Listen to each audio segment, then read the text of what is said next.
Hello my dear students, today I am going to discuss part 4 of sexual reproduction in flowering plants. For remaining chapter you can just view my previous videos part 1, 2 and 3. Today in this lecture I am going to discuss fertilization, artificial hybridization, endosperm, and the chapter is going to complete today. First topic which I am going to discuss is outbreeding devices.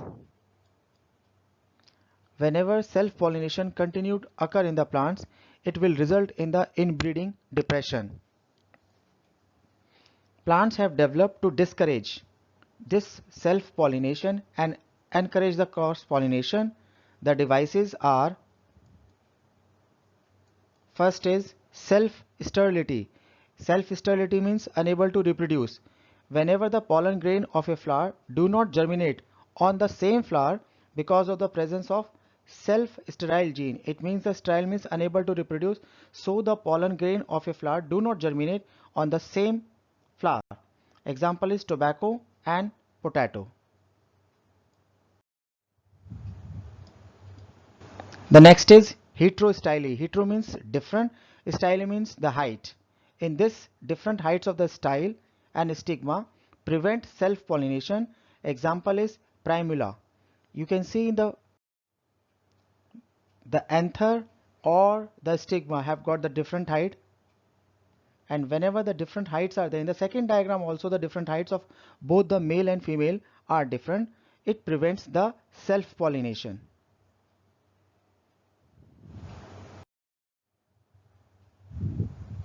Next is Kogami. It is a mechanical device to prevent the self-pollination and promotes the cross-pollination. Example is Cypripedium. Now, first diagram, you can just check the long style. So whenever the long style is there, it means the male and female had got the different heights, and this approach is known as the approach Kogami. And in the next is, if the style is short, then also the heights are different for the male and female, and this process is known as the reverse Kogami.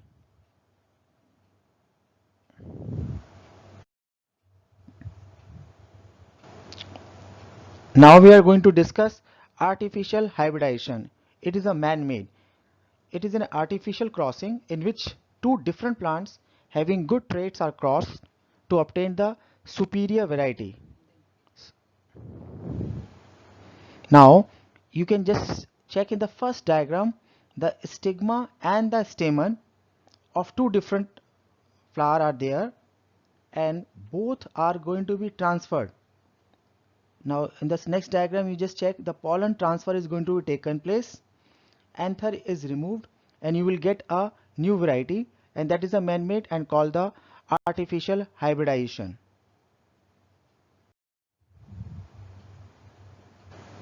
Now when we are doing this artificial hybridization, we have to take the precautionary measures.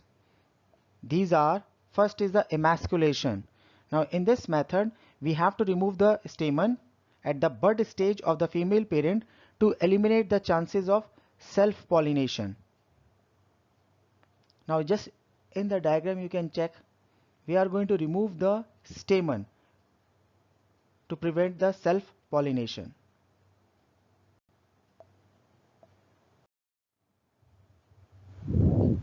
Second is the bagging. It is a covering of flowers by butter paper or the polythene in order to protect them from contamination. Now you can just check in the diagram, the polythene or the butter paper are covered to prevent or protect from the contamination.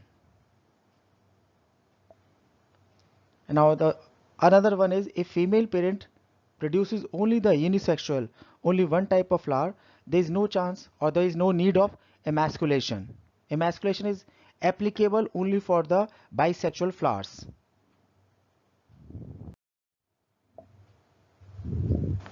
Now we are going to discuss the fertilization. So fusion of male gamete with female gamete is called fertilization. In seed plants, this phenomena is known as syphnogamy. Now in fertilization, the content of the pollen grain shift into the pollen tube. The pollen tube enters the ovule either by micropyle. So whenever it is going to be entered by micropyle, it is called porogamy. Example is lily. Or by chalazoland, then chalazogamy. Example is juglans. Now you can just check the porogamy enter from the micropyle. This is the first definition of the micropyle ending with the help of pollen tube. And in the next is the pollen tube enters through the integuments, and that is a chalazogamy.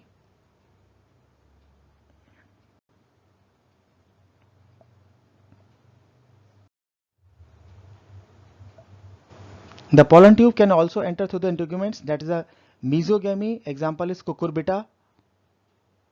Now after entering the pollen tube, the two male gametes, one is fuses with the egg to perform the generative fertilization, and that's known as the syngamy, and the nucleus of the second male gamete fuses with the two polar nuclei to form primary endosperm nucleus.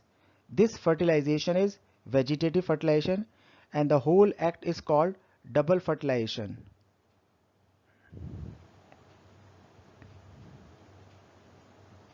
Now here you will see in the first diagram the pollen tube, the generative nucleus, the tube nucleus, the polar nuclei. In the generative, one male gamete is fused with the egg. In the next diagram you will find the entering of the male gametes. Then you will find the egg and sperm nucleus are going to fuse, and in the last you will find the polar nuclei and the zygote formation takes place.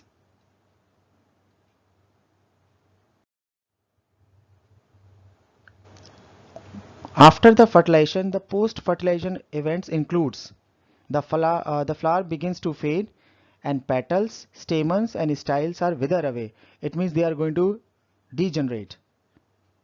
The calyx means collection of sepals, may persist some time.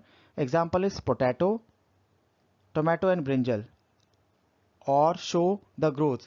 Example is physalis. The other changes which takes place are endosperm formation, embryo development, seed formation, fruit formation.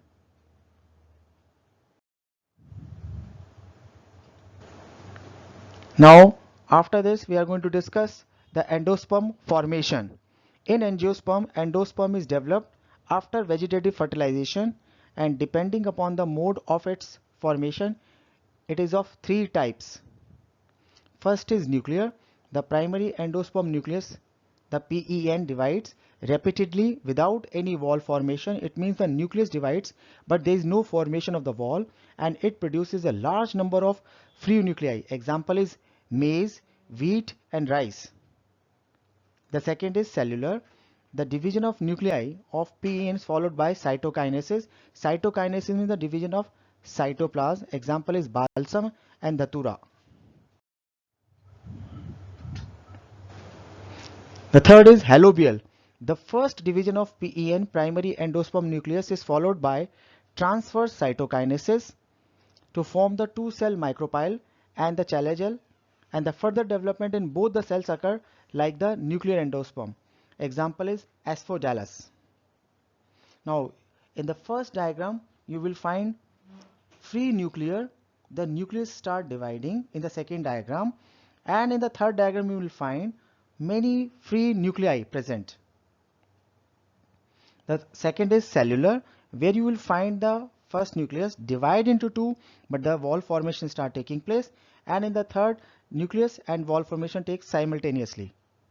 Now in the halobial, the nucleus divide two, that's a chalazole end is there, and in the third diagram you will find the division is clear. In the chalazole you will find only the two nuclei, but in the above you will find the free nuclear division.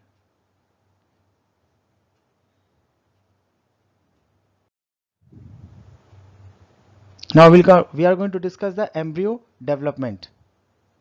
The embryo start developing at the micropylar end, where a certain amount of endosperm is formed.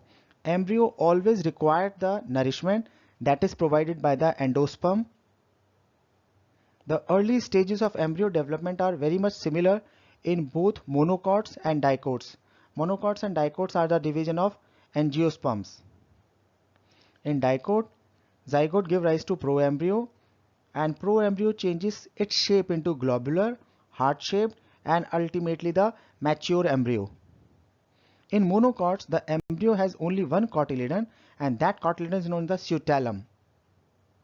The embryonal axis has the radicle on its lower end, that's known as the hypocotyle, and the radicle is covered by undifferentiated sheath, that's called the coryza. Now you will find the stages in embryo development in dicot.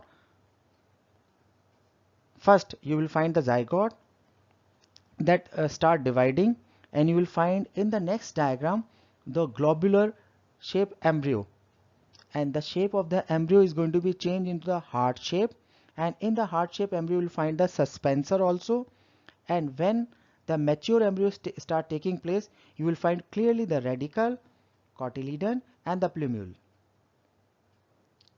In the next diagram, that is the stages in the dicot of the embryo, and now we are going to discuss the embryo of the grass, which is a monocot, in which I have already discussed only one cotyledon is there, that's known as a scutellum.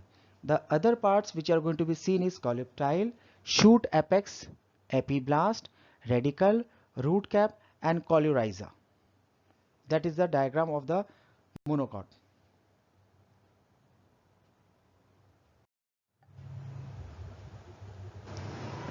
Now after the embryo, we'll discuss the seed and fruit formation.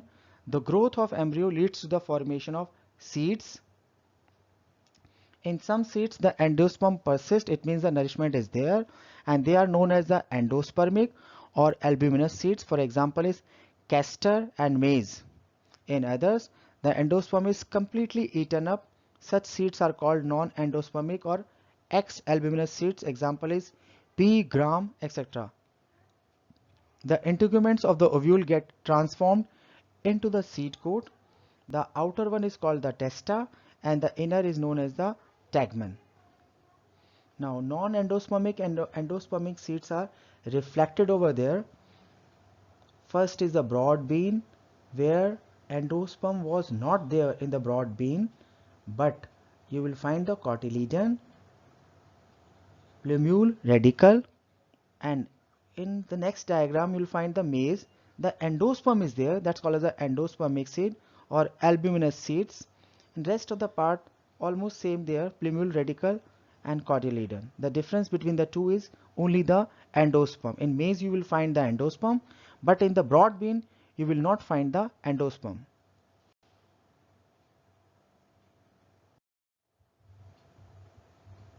Now the tissue of ovary wall produces the fruit wall, that is called as the pericarp. It means the covering of the fruit is called as the pericarp.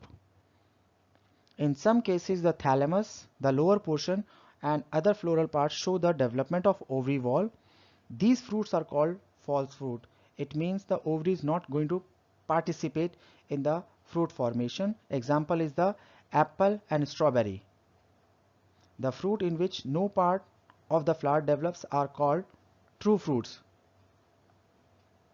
The two type of fruits are there. True fruits, you will find the grape, in which find the seeds, the fertilized ovule, the sown ovary, and the outer covering pericarp. The false fruit, which are going to develop from the thalamus or other floral parts, the edible part, and the pericarp, the core, this is a covering, and inside you will find the seeds also.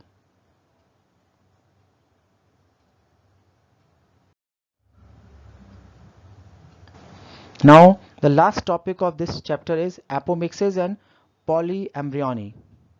Apomixis is a mode of asexual reproduction but looks like to be a sexual reproduction. That's why the word is mimic is repeated over there, and produces the seeds without fertilization. It means there is no fertilization but seeds are there. Example, you will find the grasses and Asteraceae. Asteraceae is a family. In gymnosperm, the phenomena of having more than one embryo, it means more than one embryo is present, that's called the polyembryony. For example, onion, groundnut, and mango. Occurrence of polyembryony due to the fertilization of more than one egg is called the simple polyembryony, and with extra embryo it means if one embryo is there then simple, but if more than one, that's called the through the sporophytic budding, that's called the adventive polyembryony. Thank you very much. If you like my video, please share and subscribe my channel.